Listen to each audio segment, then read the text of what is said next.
will take forward. Before we come to First Minister's questions, I am sure Ministers would wish to join me in welcoming to the gallery the Deputy Chairman and members from the Consultative Assembly of Oman.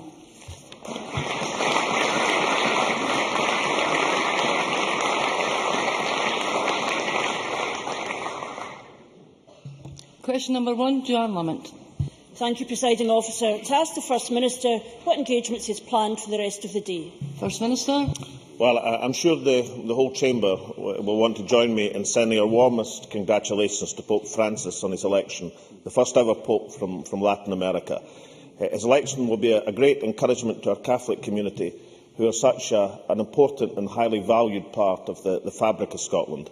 The Pope's first message, urging greater bonds of understanding between peoples and nations, is one that will resonate around the world, and we wish the Church well under the new leadership of Pope Francis.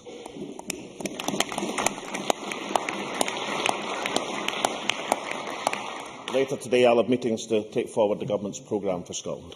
Joanne Lamont. Thank you. And of course, I join with the First Minister in welcoming the new Pope and wish him every good wish in the times ahead, and we recognise particular importance this is to the Catholic community within Scotland. Last week, a document the First Minister didn't want the people of Scotland to see revealed that what he and his ministers say in private is different from what they say in public. It was revealed that his Finance Minister and his Chief Economic Advisor think that forecasting oil revenues is so difficult that John Swinney privately questions the affordability of pensions. John Swinney's private words hold the First Minister's public position below the waterline. So, after a feverish weekend and a hastily arranged press conference, the First Minister declares from nowhere an oil boom. Does the First Minister not think we can see the joy? First Minister.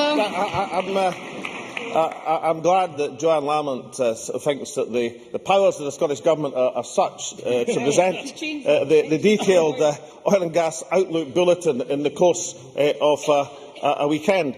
Unfortunately for Joanne Lamont, she doesn't seem to remember that 2 weeks ago, at this question time, I said the Scottish Government will shortly publish the first in a series of analytical bulletins on oil and gas. The new analysis demonstrates the vast potential that remains. Now, much as I would welcome the accolade that the Scottish Government are so efficient that we can produce such a serious, detailed analysis over the course of a weekend, I have to say the statement 2 weeks ago should have given people a clue, if they were listening, that the oil and gas bulletin was about to appear. But why don't we do it to the independent, impartial commentator Douglas Fraser of the BBC, who said on 12th of March, if, as his critics claim, it was conjured out of thin air as a response to last week's events, then some of the First Minister's team are not bad at magic. Joanne Lamont. Our problem is that we listen too often, but we never hear an answer to the serious questions, that his own document challenges us with. You say one thing in private, you say something else in public, and whatever you said on Monday doesn't address that problem. Monday's oil boom drowned the credibility of his Chief Economic Advisor, Crawford Beveridge, and his Finance Minister. So let's move on to another of his advisers, Professor John Kay. He says, and I quote, that Scotland should be ready to adopt an independent currency. Professor Kay also said a new currency would have to be done quickly, or people could move their money out of Scotland before it is launched. Does the First Minister agree with this adviser, or will he now rule out a separate Scotland having its own currency? First Minister. I think that in the first answer, from which we are quickly moving on, did we notice? Pointed out that 2 weeks ago I told this chamber that the oil and gas bulletin was about to be published.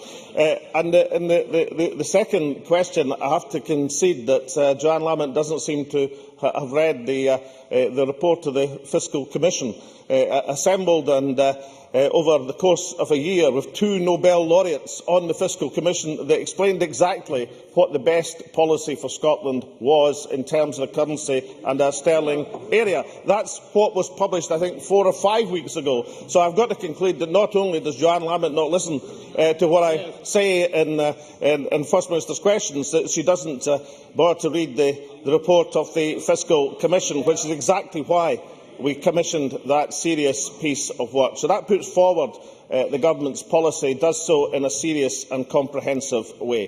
Can I say to Joanne Lamont that the difficulty that she has with this is trying to give the impression or the argument that somehow, uniquely among the countries of the world, that this nation of Scotland, with its immense natural and human resources, is somehow incapable of running its economy and society rather better than the disaster which is emanating from Westminster. Joanne Lamont. It says quite a lot about what the First Minister thinks an answer to a question is if he imagines that that even began to respond to the question I asked him. We're not arguing about Scotland's resources. We are arguing about the First Minister's risk-rich, assertion-rich, fantasy-rich plans for our country. But I do note that he hasn't ruled out the question of a separate Scottish currency, and it was something that he used to want. Then he wanted the euro. Now the line is, we will keep sterling. Professor Kay has made the point that any launch of a new currency would have to be made suddenly.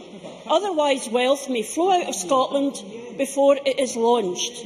It would be a gift for spiffs and speculators, and as, in a sense then, perhaps it is something the First Minister couldn't commit to publicly. So can I ask him, has he had any private conversations about a separate Scottish currency with Professor Kay or anyone else? First Minister.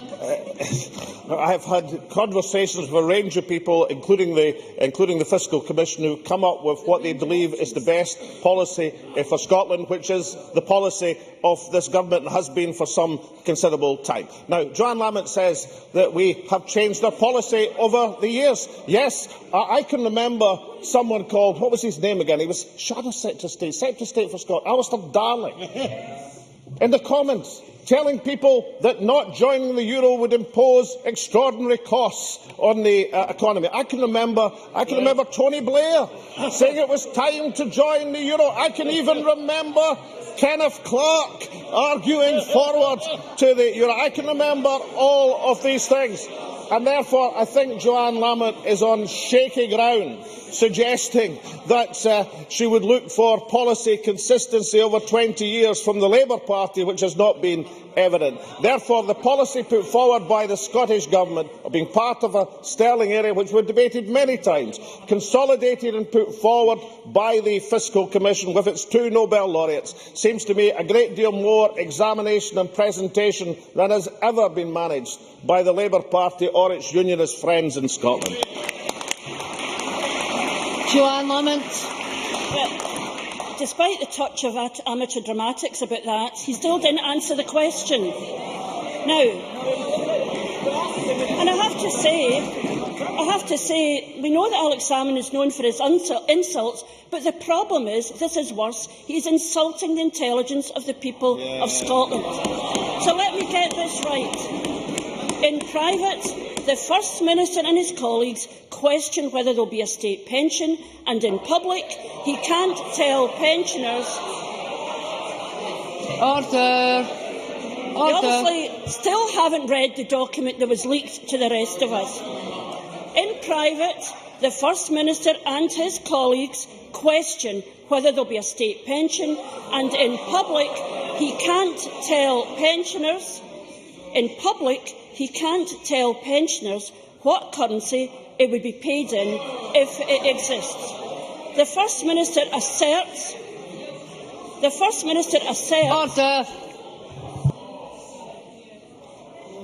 The First Minister asserts we could keep sterling, but what would he do if the deal on offer from the Bank of England was unacceptable? What would he do if the fiscal constraints were too tight? What would he do if there were strings imposed by London?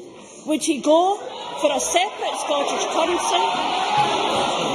Order! Order! We will hear the member. Order! Ms Sturgeon. No one else gets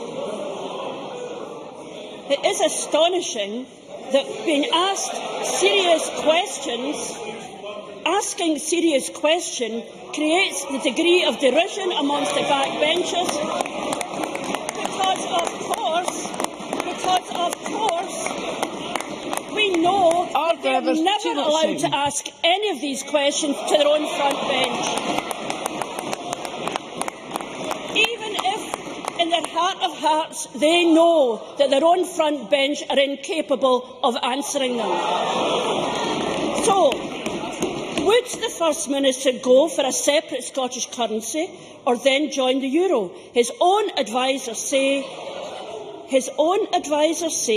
he would need a plan B, and we are entitled to know what it is. Absolutely. He must have one in private. It's time he made it public. First Minister. I think the difference with Joanne Lamont is she doesn't have a plan A, never mind a plan B. But the reason for the hilarity about the strings pulled from London, can I say just seriously to Joanne Lamont that I suspect the reason she voted for the Iraq war is because the strings were being pulled from London and the Labour Party. We are in favour of Scotland continuing in a sterling area, and we set out the reasons for that in the Fiscal Commission report, which by any estimation is a huge and serious piece of analysis. That is the third time I have answered Joanne Lamont's question. But the key point she makes, and the scaremongering attack, is about pensions. Can I point out two things to Joanne Lamont? One is that Scotland currently spends less on social protection as part of our total national product than the UK as a whole. In other words, we are better able to afford welfare than pensions in the UK at the present moment. Secondly, has she no awareness as to what is happening to pensions in the United Kingdom? Private sector pensions, public sector pensions, which are being seriously jeopardised and undermined by the current administration. Has she no awareness of what is happening? And thirdly, and the key point of all of this, is what other country in the world would have a unionist coalition suggesting that the immense wealth to flow from Scotland's natural resources was somehow a handicap and a problem, instead of what every other country in the world sees it as an opportunity to combine our natural resources and human resources to be used in economically successful and prosperous Scotland. Question number 2, Ruth Davidson. Thank you, Presiding Officer. May I also associate myself and the Scottish Conservative Party with the First Minister's welcome to Pope Francis, and to ask the First Minister when he will next meet the Prime Minister.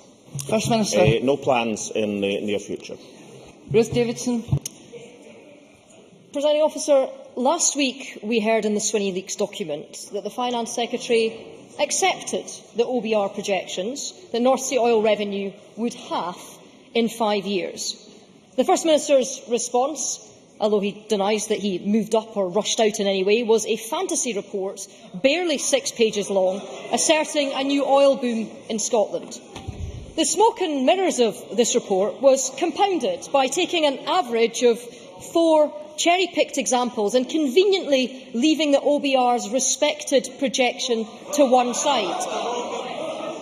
The First Minister mentioned just a few moments ago his own fiscal commission with its 2 Nobel laureates on it. Well, that same commission warned that the Scottish Government should plan budgets on a cautious estimate for oil revenues.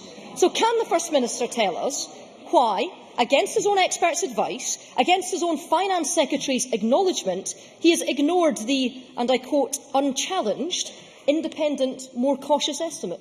First Minister. Well, we haven't. I'm sorry Ruth Davidson didn't just accept what Joanne Lamont refused to accept, that the Oil and Gas Bulletin had been in preparation for some considerable time, as the evidence indicates. She claims that we put forward an ambitious estimate for oil prices. That is simply not the case. We have assumed a declining real-term oil price over the term of the forecast, $113 in nominal terms, declining in real terms. And incidentally, if you take an average of DEC, the US, the Economic Intelligence Unit, the Item Club, NIESR and the OBR, then you come to a figure exactly that in 2017 and 2018. I think by any reasonable estimation, and I've got a range of quotes of people who make reasonable estimations here, Professor John McLaren, for example, the Scottish Government's Oil and Gas Analytical Bulletin is a very welcome addition to the statistical landscape, especially with the referendum approaching. If any reasonable estimation of the analysis within that Oil and Gas Statistical Bulletin, then I think it received a very strong welcome indeed for those who don't have the sort of vested interest as the Conservative Party. And can I just point out to Ruth Davidson, the point I tried to make to her last week about the industry estimates. In the OBR estimates, they assume oil production will decline to 1.5 million barrels a day and keep going down, actually. The industry, the people who are investing the money, the 11 billion this year, the 13 billion coming in the course of this financial year, they say that production, as a result of these billions being spent, is going to go to 2 million barrels a day. So isn't it kind of reasonable to follow the people who are investing the money, as opposed to the OBR, who incidentally didn't publish 6 pages on their oil forecasts, but didn't publish any pages at all? Ruth Davidson. The First Minister's £48 billion from 2017-18 only takes in the 4 projections that the Scottish Government put out and leaves off the OBR particularly. But let's look at those projections, because we asked the Scottish Parliament to ask the Scottish Government if we could see the sums behind this document. And this is what the Scottish Government had to say. The scale and complexity of the models we use, combined with the fact that some of them rely on firm-level data and subscriptions to commercial data sources, means that we are not in a position to make them publicly available. So, in other words, we made these projections up and we're not telling you how. It's too big, it's too complicated to let this Parliament or let the people of Scotland know. Just take us on trust. Well, First Minister, after the European legal advice fiasco, we know exactly how far to trust this Scottish Government. By ignoring the OBR, by fiddling the figures, isn't it true that this First Minister is asking Scotland to take a massive punt with a dodgy bookie who's fixing the race? First Minister. I say we didn't have any further conversation about relying on the industry estimates of what happens if you invest £100 billion, as they intend to do, on increasing. Now, what does you think the industry is investing that money? Are they investing it to reduce oil and gas production? The reason they're investing it is to increase oil and gas production. So let's just assume and accept that the 2 million barrels a day by the industry is a better, more reliable guide than in terms of production than the OBR our estimate of estimating falling production. Let's just say that is reasonably solid information. And the other point she makes, and she made the point again, she claimed that in assuming $113 we had excluded the OBR from an avrage price.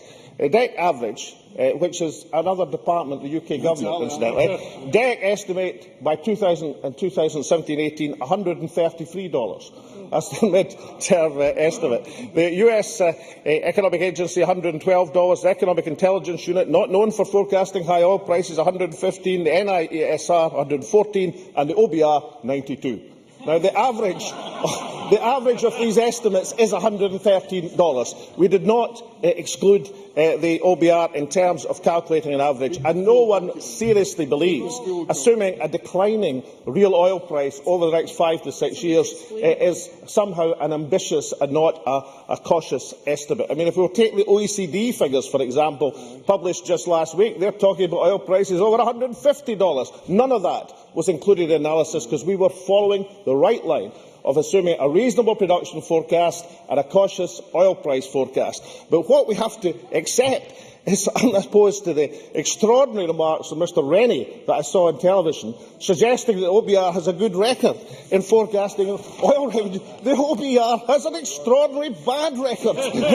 They've never got a single forecast right in forecasting oil revenues, and if they believe sources of the Conservative Party, the OBR don't get anything else right in terms of forecasting. So let's accept it's a substantial contribution to the debate, has been widely welcomed by those who are interested in the debate, and suggests to the Scottish people that the natural resources of Scotland will be flowing from the North Sea for generations to come. The question is, having lost out in the last 40 years, let's make sure that Scotland gets its share from the next 40 years. Patricia Ferguson. Thank you, Presiding Officer. The First Minister will be aware that it has emerged this week that some 50 patients at Gartnavel Hospital had their surgery postponed because surgical instruments from the Central Decontamination Unit, based at Cowlairs in my constituency, were not safe for use. We are advised by press reports that consultants have been complaining about the standard of service received from the Decontamination Unit for years. Although the press reports identified a particular problem at Gartnavel, this decontamination unit serves all 120 of Greater Glasgow and Clyde's operating theatres. So can the First Minister advise the Chamber, when the Scottish Government were first made aware of the problem, what action it has taken to resolve it, and what checks have been undertaken across the board area to ensure the problem is not more widespread?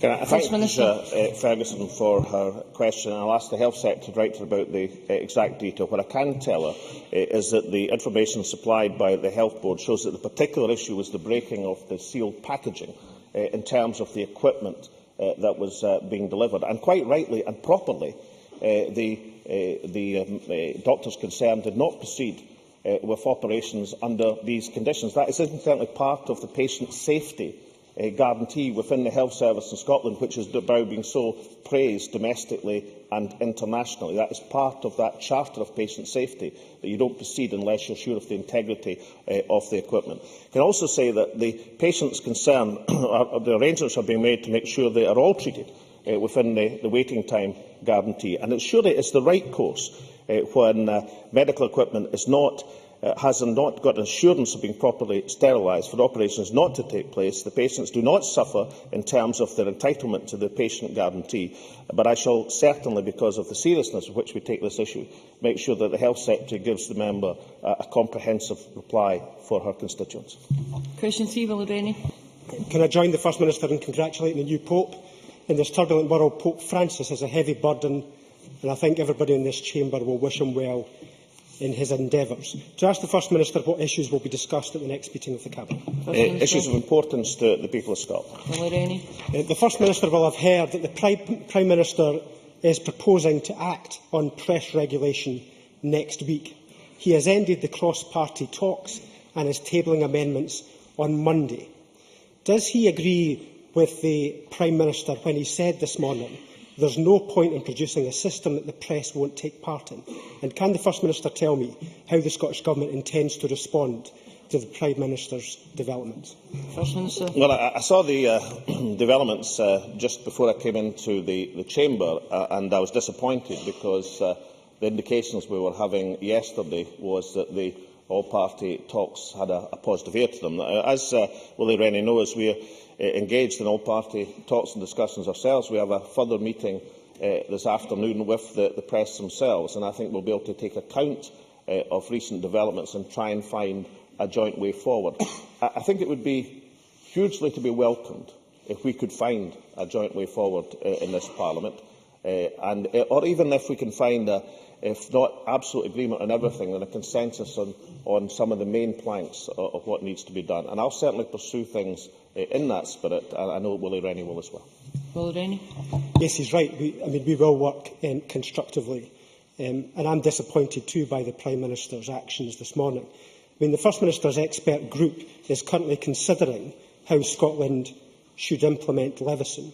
Can he tell me whether there's any prospect that he can bring forward the report of that group so that it can influence the decisions that might be made in Westminster next week? First Minister. Well, the report The report is due to publish by the end of this month, and perhaps, in fairness to everybody else that talks, I'll be able to update Willie Rennie on that at the meeting this afternoon. But I think you'll find that the work of the expert group is well advanced. Question 4, Bob Doris. To ask the First Minister how the Scottish Government seeks to ensure that all relevant medical information is available to support patients who appeal to the Disability Benefits Tribunal system. First Minister. Well, the Scottish Government will do everything we can to facilitate a better outcome for people affected by this aspect of the UK Government's flawed welfare reforms. The simple fact is the UK Government's work capability assessment is flawed and has not been improved despite no fewer than 3 reviews thus far of its operation. This is evidenced by the fact that no fewer than 37%, I'll just repeat that figure, 37% of disability benefit rejections are then overturned on appeal. Bob Doris. I thank the First Minister for the answer. There are concerns over how and when the DWP and ATOS both request and use information provided by GPs in relation to work capability assessments and, as a result, the need for tribunals for constituents who are wrongly assessed by ATOS in the first place. Significant concerns also exist that additional pressures are also being placed on GPs in relation to sharing information due to the shameful and unjustifiable bedroom tax. Will the First Minister support my call for the DWP and ATOS to urgently review this flawed process to ensure medical information is requested from GPs on a consistent basis and, more importantly, also used appropriately in order to assist my constituents get the support they need from a deeply flawed UK benefits system? First Minister. Yes, I do agree with the question. I should point out that a very important piece of information sent to the Chancellor of the Exchequer as part of the Scottish Government's barrage of information to the UK Government to persuade them to change their minds on the bedroom tax, which I agree is iniquitous, is the submission made by the Finance Secretary to the Chancellor of the Exchequer on work carried out by Scottish Government economists, which show that the bedroom tax, as well as being socially iniquitous, as well as causing enormous disruption to families, actually in economic terms, in simple economic terms, is going to reduce economic output over the medium term. So even arguing it as the UK Government has done in terms of simple financial calculation is wrong according to that analysis. And so we're hoping for further and this time substantial concessions from the UK Government as they realise and should recognise the amount of social damage the bedroom tax is going to inflict. Question 5, Lewis MacDonald. The First Minister, what steps the Scottish Government is taking to tackle contraband in prisons? First Minister. Well, the Government and the Prison Service, of course, are committed to the prevention and detection of contraband coming into our prisons.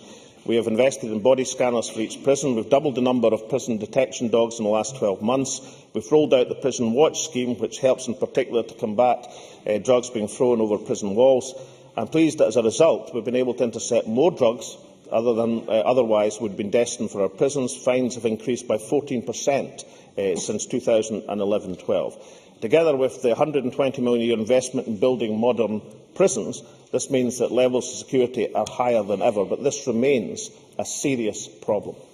Lewis MacDonald. The First Minister will have seen in the Daily Record and elsewhere how smuggled phones are used to boast about smuggled drugs and to intimidate victims and witnesses on social networking sites.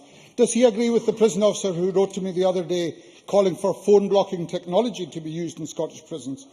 And given that Westminster is now passing a bill to allow that, will he undertake today to use those new powers to protect victims, witnesses and prison staff from the consequences of prisoners illegally using mobile phones? First Minister. I'll look carefully at what Lewis MacDonald has to say, but he should remember we changed the law in 2010 to allow for the prosecution of those who either introduce mobile phones into prison or have in their possession a mobile phone. That's resulted in 47 convictions of prisoners in 2011 alone.